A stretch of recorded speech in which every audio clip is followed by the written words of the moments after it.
Hey, well, welcome, everyone. Thank you from wherever you are in the world that are listening in. We're so happy that you're here. Today, we're going to do a reading. It's kind of it's something that we started. Francis has been gracious enough, my friend from India, to help me. We've been buddies for multiple years now, and Francis thought of an idea. Say, why don't we do some of this on just daily readings?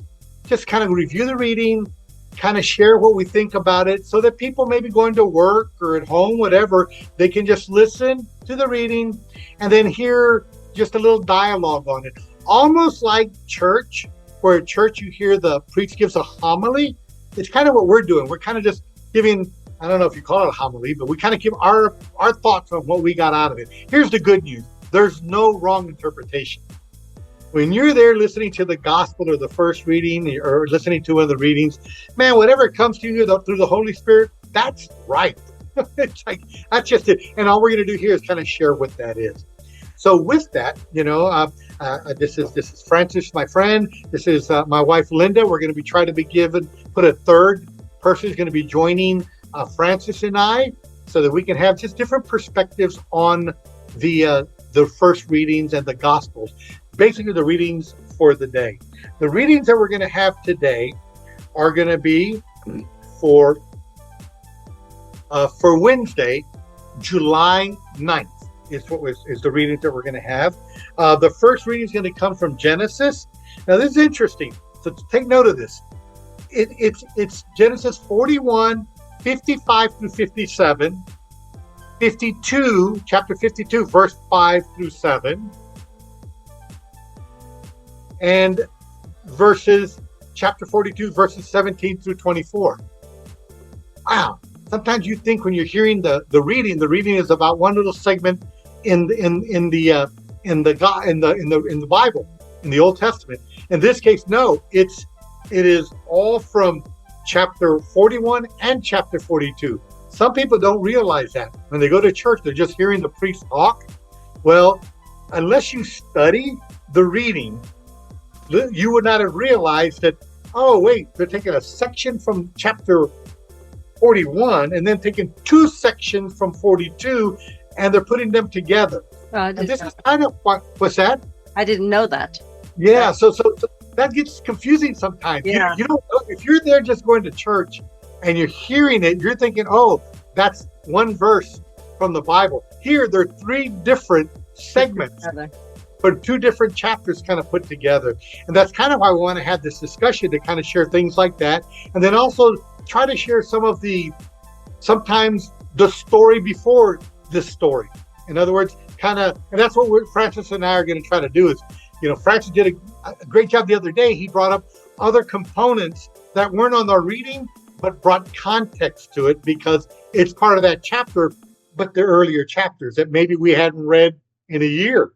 So anyway, so I wanted to share that. That's the first reading is going to be, that's our Genesis reading. If anybody want to look that up and follow along with us. And then the gospel today, going to be, so we had Genesis, here it is.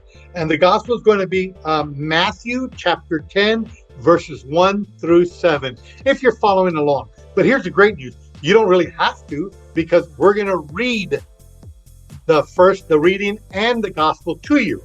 So we'll read. So I'm going to go and attempt to do my little technology here. So the first thing I'm going to do is I'm going to share my screen. So let me share it. And then I'm going to get to the reading itself. And the reading I go to, it comes from the United States Conference of Catholic Bishops.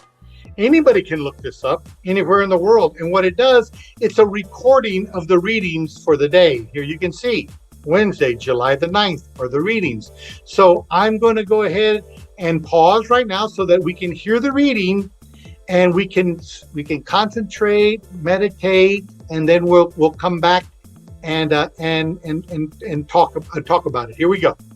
Okay. So I'm going to go ahead and read it. I know you guys can read it, but for the sake of this process, let me read the first reading, and then we'll have a discussion.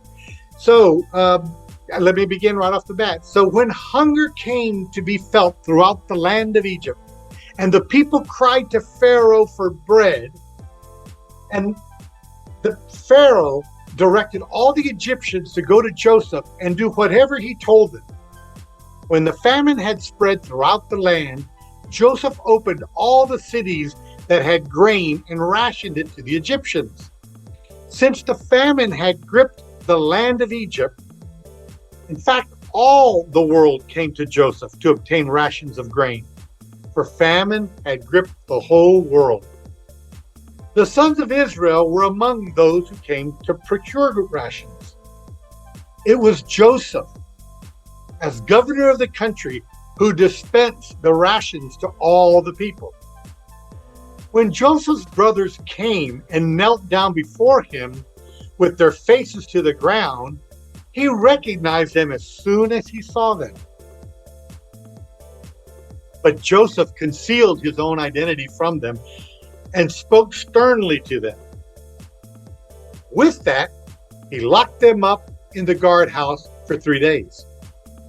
On the third day, Joseph said to his brothers, "Do this, and you shall live, for I am a God-fearing man.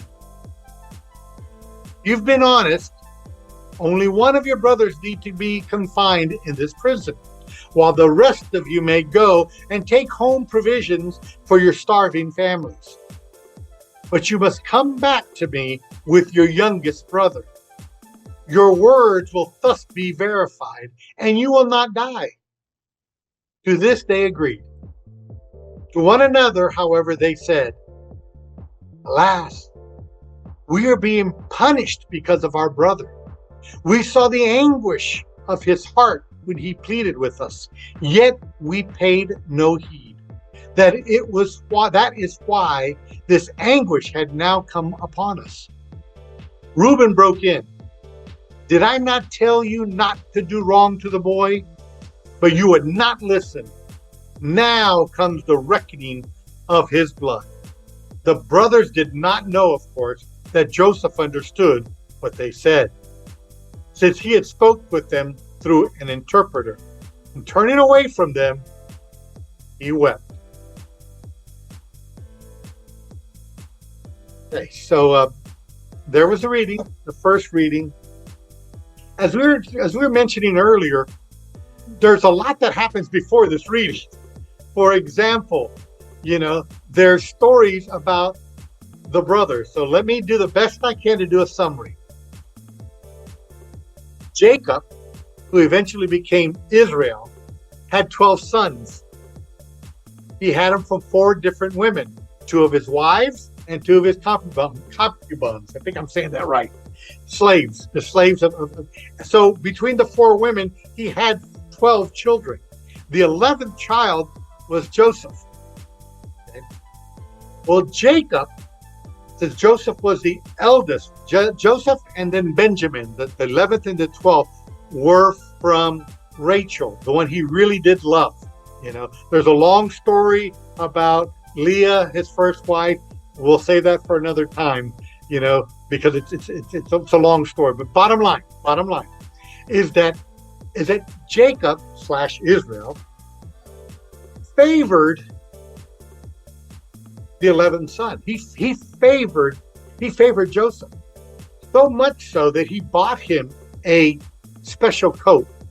And these brothers that we heard in the readings, they despised it. They did not like that. They could see that Jacob had a favorite. They didn't like it. So they were all, their plan amongst the brothers were like, you know what? We're going to go out, and this guy, we're jealous of this guy, so we're going to get rid of him. We're going to go try to kill him, get rid of him. But as you heard in the reading, Reuben, the eldest, said, whoa, guys, that wasn't the plan. The plan was, let's just go and kind of sell him off somewhere, but let's not kill him. Well, they ended up doing that. They sold him off as a slave. He ends up going to Egypt, ends up becoming he became the governor. So the king, he became known for being able to interpreting dreams. So he found favor with the king. So the king loved him like a son. So here he is now in Egypt, And now Joseph becomes this great status in government. So there's some of the background. So here we are. Joseph under Joseph knows that his brothers they first try to kill him, but then they end up selling him to slavery. So they come in and they recognize him, going, "Oh my goodness, that's him." They don't think that Joseph recognizes them, but he does. But he plays along, and that's today's reading. Did the brothers recognize Joseph? I think eventually they did. Yes, but at first only Joseph recognized the brothers, right? I think so. I think okay, but at first they didn't. When they're talking about, oh, we shouldn't have done it. Now it's coming back to us, and all of that. That's when they snapped. At the very end, when Reuben said that, Reuben's like, "I told you guys. Look what happened. We went and did this to our brother, and now he's the big dog. He's the one that's deciding who gets the food, the rations." The king gave the governor, who this is now Joseph's the governor. The governor's the one who decides what family gets what kind of food. So that's a great question, Lynn. I'm going to actually kind of go back and think he did recognize them. Didn't let them know that he recognized them. But he's like going, holy cow, look at these guys are coming in, And I almost think that they both kind of recognized each other, at least by the end of the reading. Obviously, by the end, they both recognized each other. That's why Joseph kind of pulled a quick one on him. Joseph said, I tell you what, all 11 of you I put in prison, but I'm going to let you all go. But you got to do one thing. Bring your youngest. I think Joseph has got another brother, and when they asked, Joseph knows very well, because the brothers had sold him in the hand of the businessman of yeah. Yes. He got sold to the slave. Egyptians. So he didn't say to them and didn't reveal them, but he wanted what type of brother they are right now. So he wanted to test them. So he told them to bring your youngest brother. He didn't tell you just bring your last all youngest brother. He didn't, because otherwise they will know, because they will maybe they will be in doubt. So he told him how they will behave another youngest brother, because they have already this type of things they have done in past. So he told. So now there is a turning point. So they are discussing each other, and a lot of stories also there, because they know they will discuss about their brother Joseph, what they did in the past. Right now, because father, because the favorite was Joseph, because Joseph was very spiritual, and he was favorite of his father. Now the another brother, he will not live, because they know one brother they have already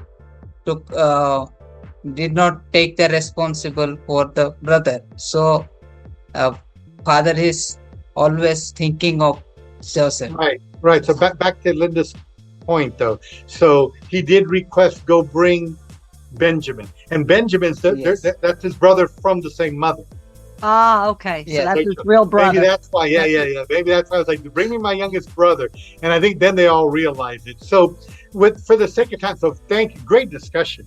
I think it's a fine tuning. This is actually this is why people talk about Bible study. It's exactly why. It's like there's so many different components that discussion like this is exactly what we're asked to do. Is to share amongst each other, so we get now I'm very curious, right? Once I get off here, I'm going to go look that up and try to find out, okay, who knew who, at what time of period.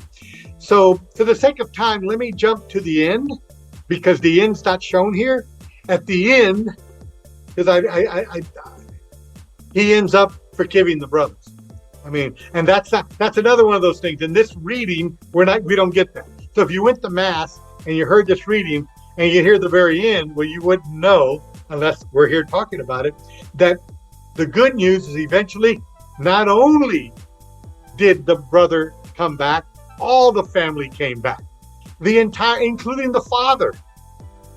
So even the father came and was able to get obviously all the rations they needed now. So they instead of starving, now they were there. But it's the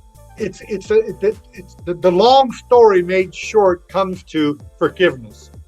Even though they tried to kill their brother, they sold him into slavery, left him for dead, told the father he was dead, by the way. Oh, father. And now here he is in a position where he can not only save his, because he could have killed him. Could have had him killed, right? He had him in prison. He put him in prison, in jail, while he figured all this thing out. And he could have had him killed, and he didn't kill him. So next thing you know, the whole family comes back. They all come, they all have rations. And as far as I know, they live happily ever after. So there's our first reading. Go ahead, Lynn. That when I got from that reading was that when you put out bad into the world, like the brothers were being mean to, and trying to kill him, they put bad in the world. They, their intentions were bad. And then years later, when they had the famine, they had to go to him.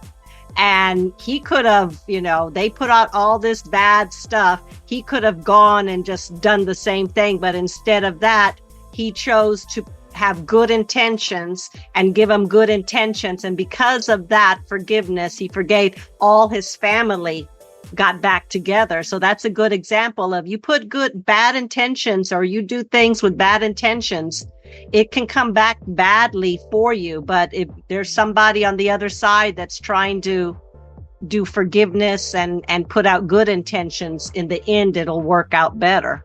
Very good. Awesome. Thank you. All right. Well, I'm going to get to our second reading. So I'm going to go back to sharing. I'm going to share. Thank you so much for that discussion. So here's our gospel reading, a little shorter than our first reading. It's from Matthew, and here it goes. Jesus summoned his 12 disciples and gave them authority over unclean spirits to drive them out and to cure every disease and every illness. The names of the 12 apostles are these.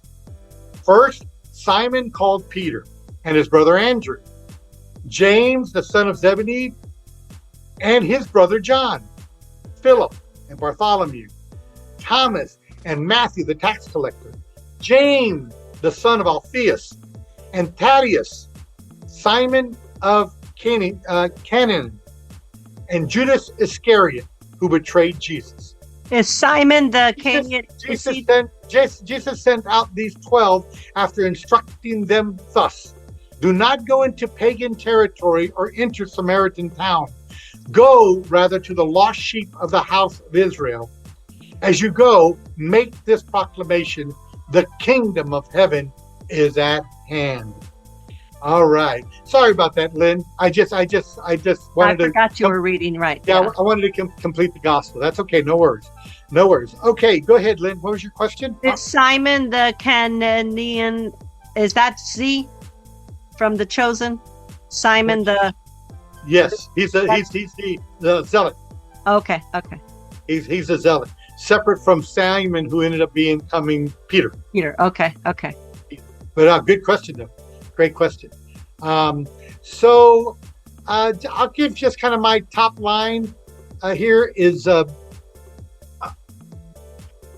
first of all, first thing that came to my mind when I read this, Lynn, is the fact, The Chosen.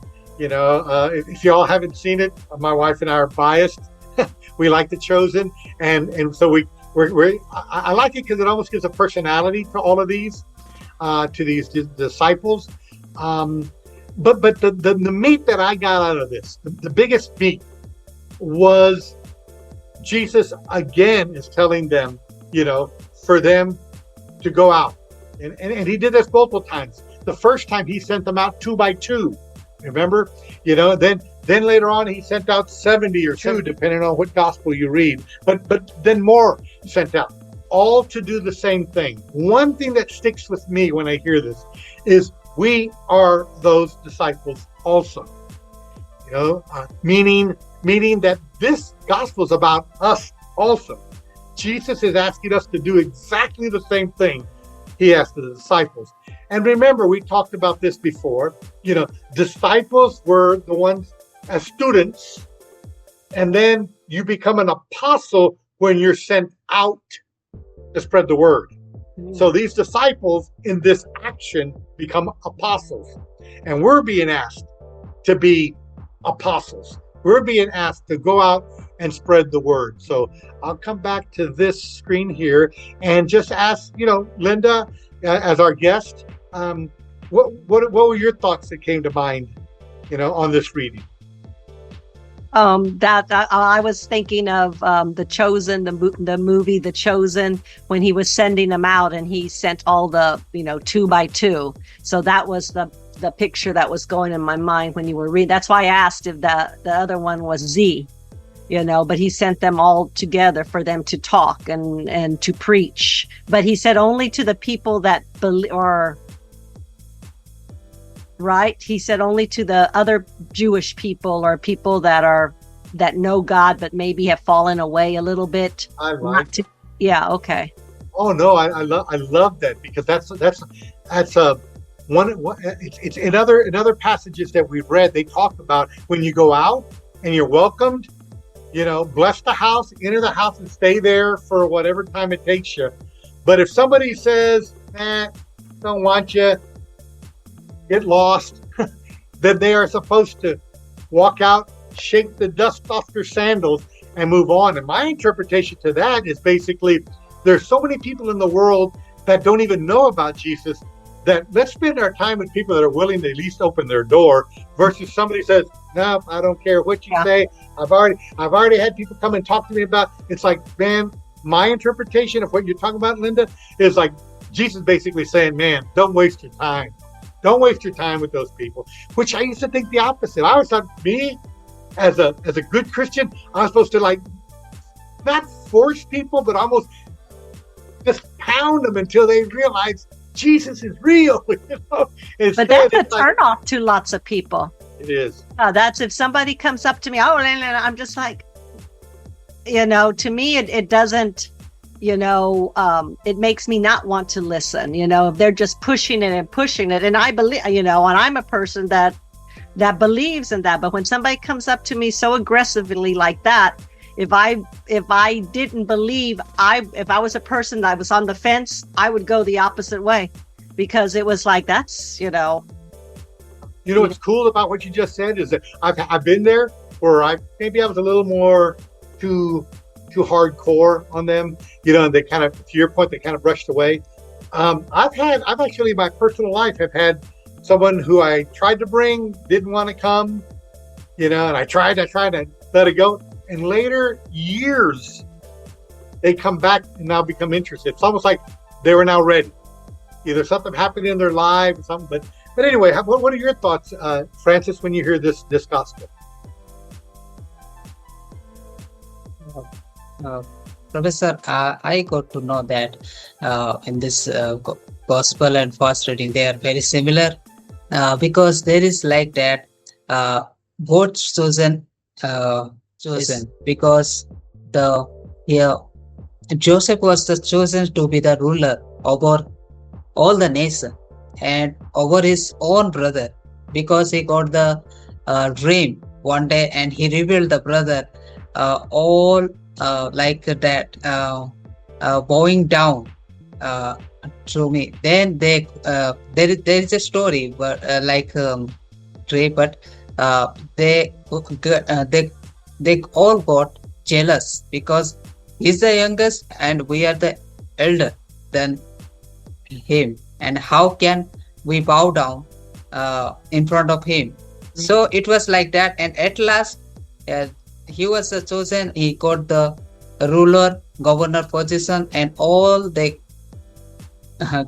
bow down brother. So it is like that, and it is also in gospel the similarity is like that. Jesus, the 12 are chosen because uh, so they have been chosen, and Jesus Christ was also the chosen, and he was the ruler of every nations, and even earth and heaven. So it was the similarity, I think so.